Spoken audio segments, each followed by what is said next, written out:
ভাইরা আমার, আমি ধনীদেরকে হিসাব করছিলাম, কিন্তু আজকে দেখতেছি ধনীদের পরিবেশ বেশি একটা সুবিধা না। কথা বলে না, আরো ধরে বল, আরো ধরে বল। আমি তো আর গান জানি না, সেই জন্য গানও বলি না, হয়তো গজল টজল বলি, কথা বল ঠিক নেই।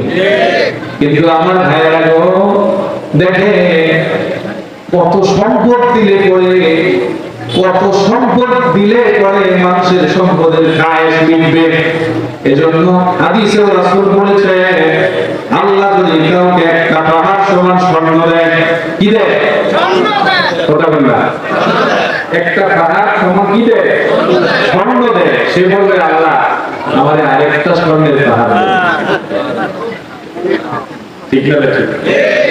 তার এত চাহিদা, সে বলবে যে আল্লাহ আপনি একটা পাহাড় দিলেন, স্বর্ণের আরেকটা পাহাড় দেন।